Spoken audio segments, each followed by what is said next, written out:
ओम शांति। मैं एक आत्मा हूँ, वृक्ति के बीच में निवास करती हूँ, परमपिता परमात्मा की संतान हूँ। अपने कर्मों का पाठ बजाने इस साकारी दुनिया में आई हूँ। मैं अजर अमर अविनाशी हूँ, आँखों द्वारा देखने वाली, मुख द्वारा बोलने वाली, कानों द्वारा सुनने वाली चैतन्य शक्ति हूँ। ये शरीर मेरा एक वस्त्र है जिसे धारण कर मैं आत्मा अपने कर्मों का पाठ बजाती आई हूँ। मैंने अनेक जन्मों में अनेक शरीर धारण कर अपने कर्मों का पाठ बजाया।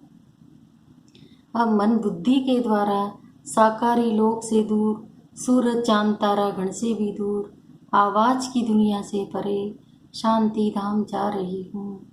मैं शिव बाबा के सानिध्य में स्थित हूँ। अहो, यहाँ पर कितनी शांति ही शांति है, प्रकाश ही प्रकाश है। मैं आत्मा अपने निज स्वरूप में स्थित हूँ। मैं शांत स्वरूप आत्मा हूँ। मैं सुख स्वरूप आत्मा हूँ। मैं प्रेम स्वरूप आत्मा हूँ। मैं आनंद स्वरूप आत्मा हूँ। मैं पवित्र स्वरूप आत्मा हूँ। मैं ज्ञान स्वरूप आत्मा हूँ। बाबा, आप सर्व आत्माओं के कल्याणकारी पिता हो। रूप में बिंदु और गुणों में सिंधु हो। जन्म मरण से न्यारे हो। सुख करता दुख करता हो। सारे संसार के स्वामी हो। अजर अमर अविनाशी हो। सर्वशक्तिवान हो। शांति के सागर हो। गुणों के भंडार हो। प्रेम के सागर हो। सुख के सागर हो। पवित्रता के सागर हो। प्रकाशवान हो। मैं अपने शब्दों में आपकी विशेषताओं का वर्णन नहीं कर सकती हूँ बाबा। आपने मुझे परम प्यार देकर मेरी जन्म जन्मांतरों की थकान दूर कर दी है बाबा। आप मेरे परम हितैषी हो। आप ही मेरे सच्चे सच्चे माता पिता हो, सदगुरु हो, टीचर हो, भाई हो, मित्र हो, बच्चा हो, साजन हो। आप ही मेरे सब कुछ हो बाबा। आपसे ही मेरे सर्व संबंध है। आप मिले मुझे सब कुछ मिल गया है बाबा। मैं आपकी कहाँ तक सराहना करूं बाबा। आपने तो मुझे जीवदान दे दिया है।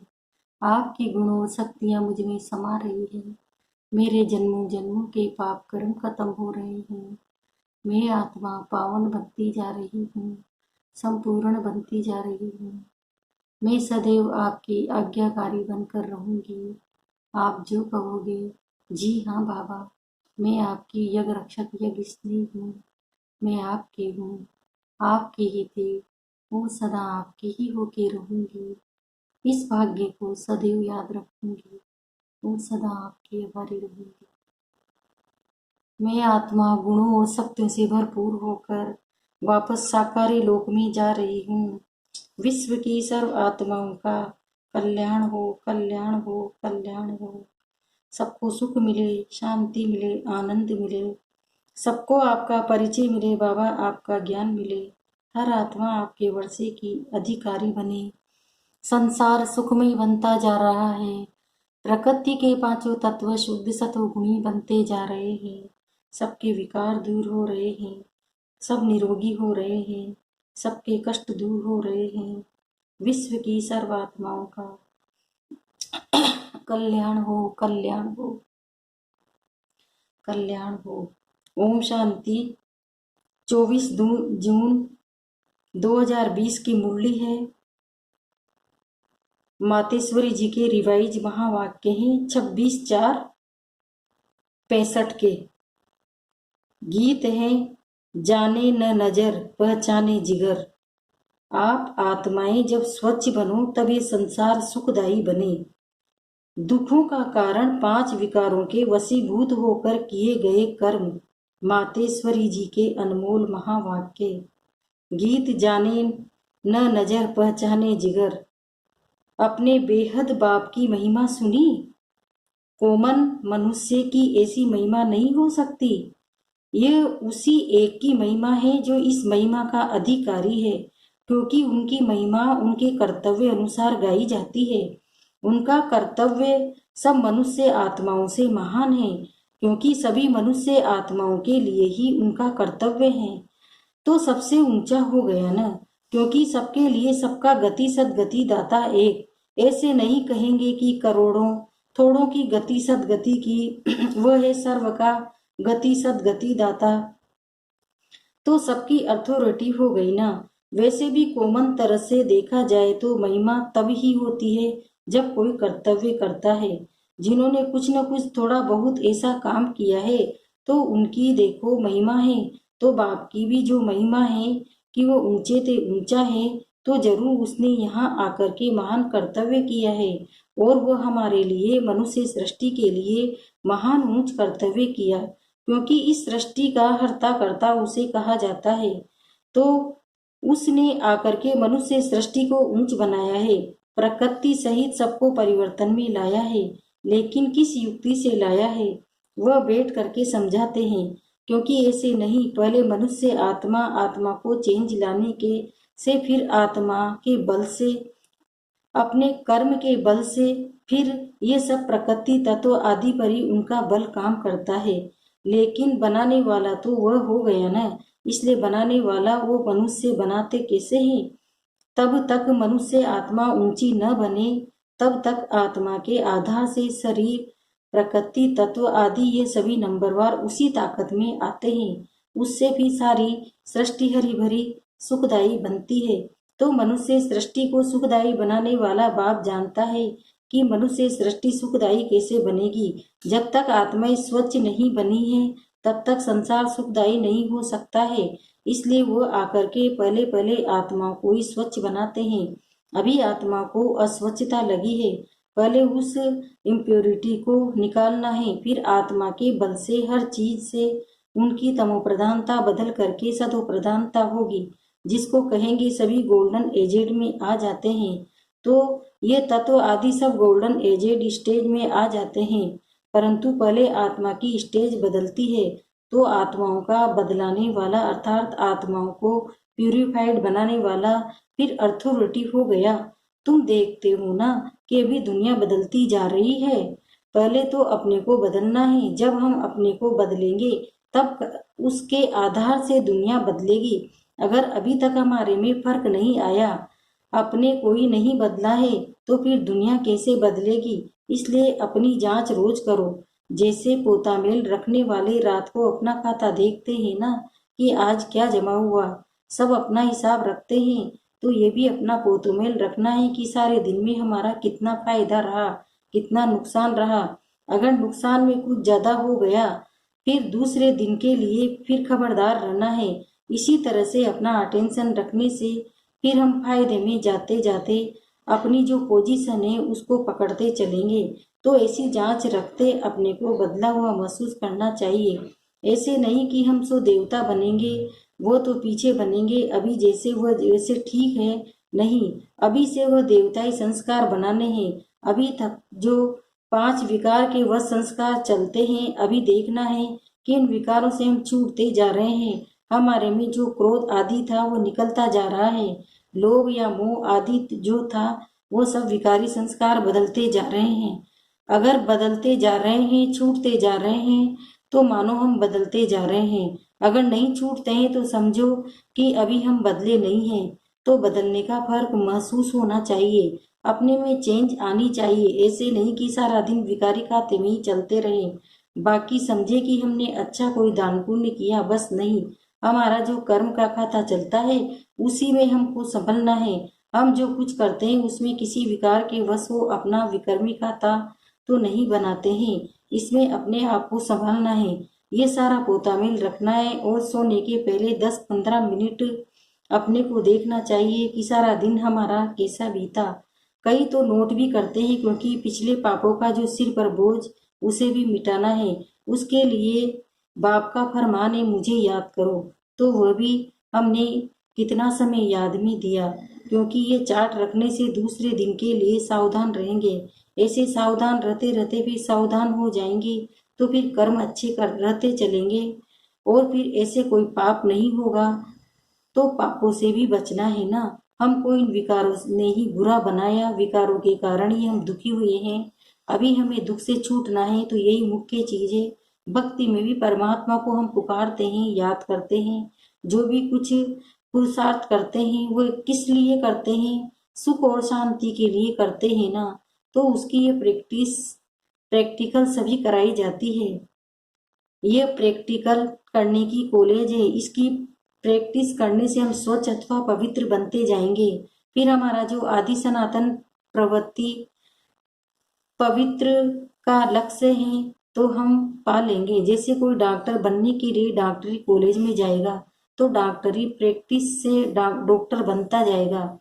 इसी तरह से हम भी इस कॉलेज में इस पढ़ाई से अथवा इस प्रैक्टिस से इन विकारों से अथवा पाप कर्म करने से छूटते स्वच्छ होते जाएंगे।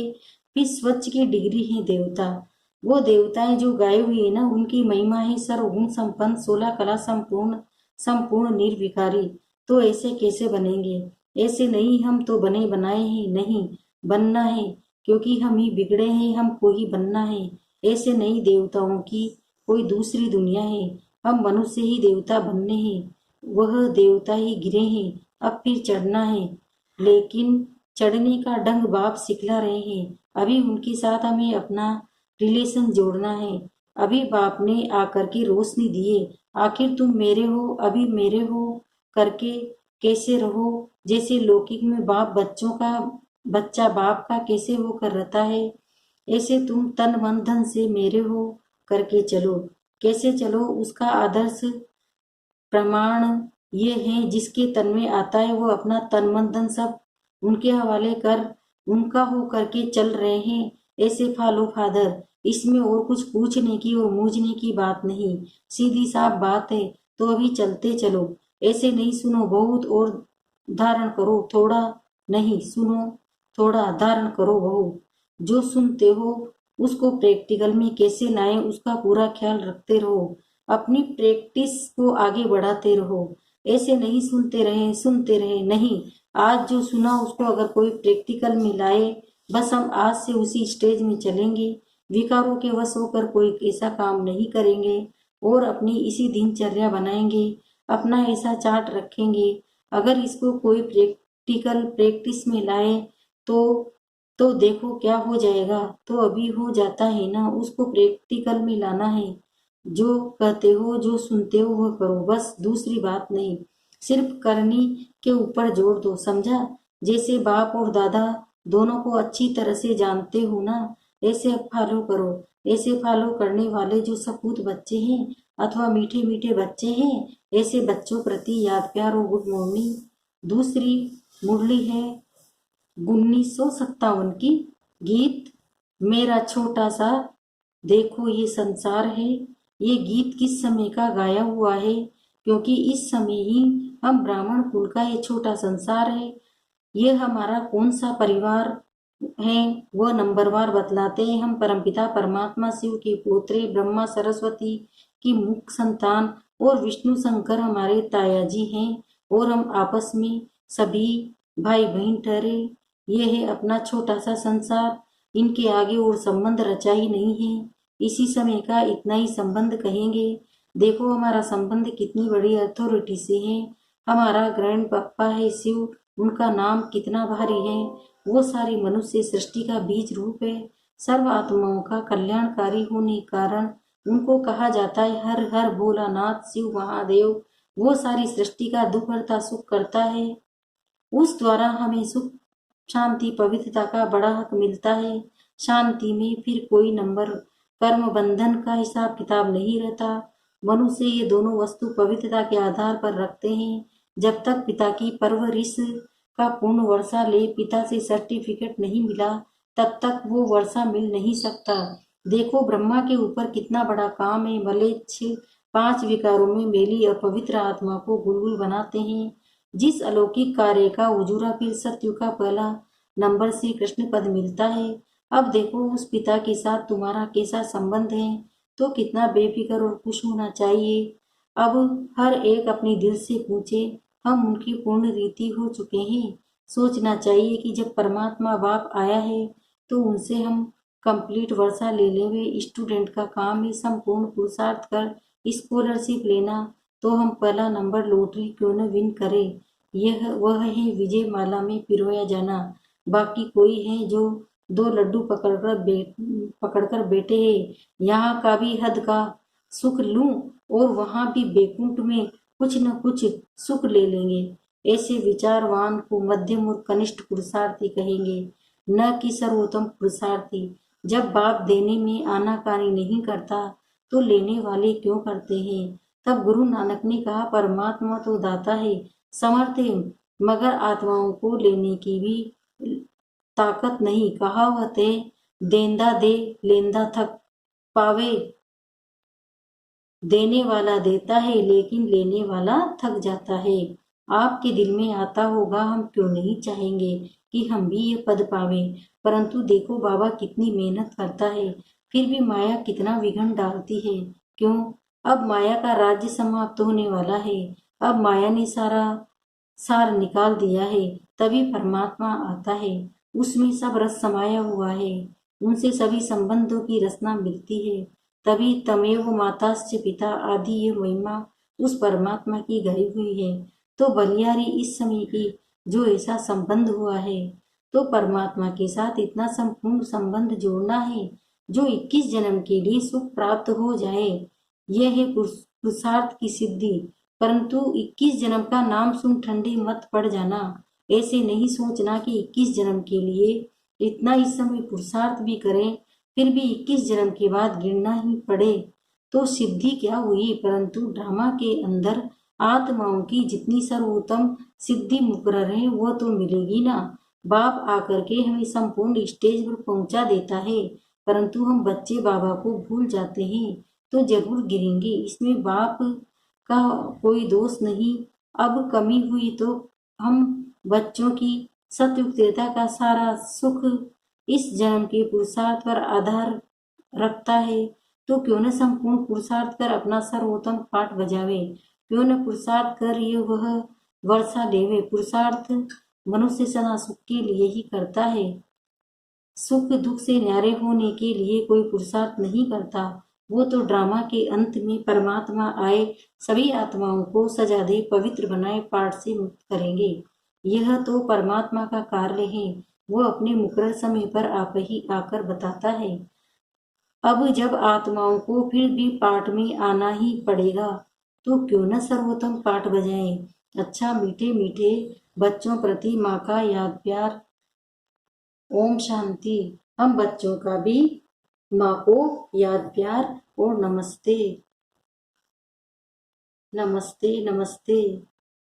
शुक्रिया बाबा, शुक्रिया शुक्रिया माँ, शुक्रिया आपका पद्मा कदम, शुक्रिया। वरदान।